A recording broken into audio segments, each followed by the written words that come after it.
So I find it somewhat amazing how branding and message can really make or break a company. And there's no better example of this than everyone's favorite Coca-Cola. One sip and you feel that nostalgia akin to your youth.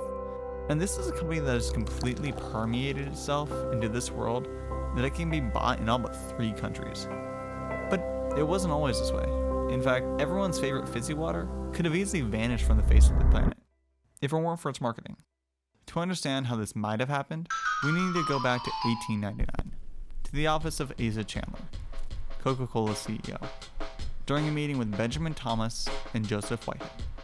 Ben and Joseph had a brilliant idea that they were going to convince Asa Chandler of. The idea? Coke in bottles.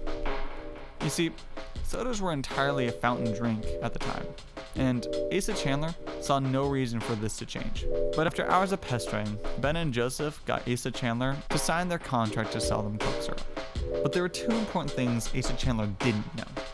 1, that bottled soda would take off. And 2, what was actually in the contract he just signed? Because in that contract said a very important detail. The price Coke would sell them the syrup for, and for how long. So years go by, and of course bottled Coke takes off. But Coca-Cola is stuck selling the syrup for the price on the contract. But the bottling company and stores can sell for whatever price they want. So in order for Coca-Cola to make any money, they need to sell as much syrup as possible.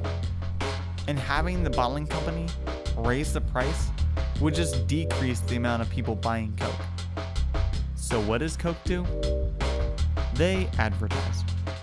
They put up posters in every store and on every vending machine. They plaster up signs everywhere saying Coke is always 5 cents. They made sure that everyone knew Coke was only 5 cents and that no one would ever charge more. So in order to save the company, Coke diverted the majority of its funds to marketing. And it wasn't just the price. They marketed a feeling to you. They told you exactly how you should feel when you drink Coke. Happy. Smiling woman on the beach, drinking Coke. Smiling kids at the local fountain shop, drinking Coke.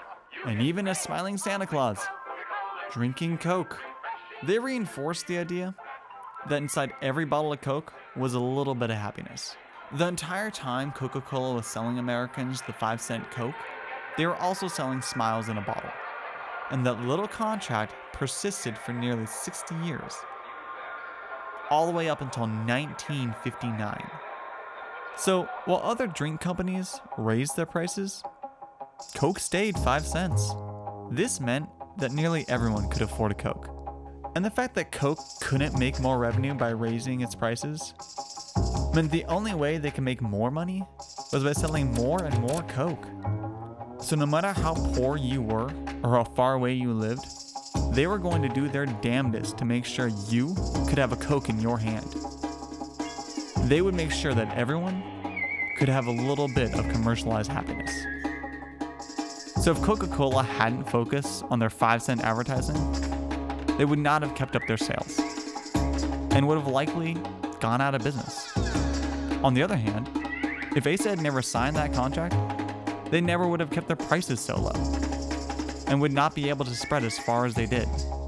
Because of its low costs and availability, practically everyone drank Coca-Cola. It became a staple of American life. And when they did finally raise their price at the end of the 50s, Coca-Cola had already got their message to everyone. And everyone, in some way or another, believed in it. Across the entire world, people believe that a bottle of Coke equals a little smile in a day. And when I think about that, it kind of astounds me. That you could travel around the entire world and always count on one thing, that you can enjoy a smile and a Coke.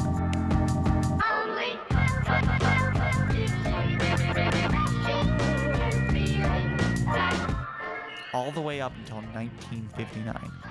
Wait a minute, Coke was made in 1990? Like 1919? You said 50 years? 60 years? 60 years.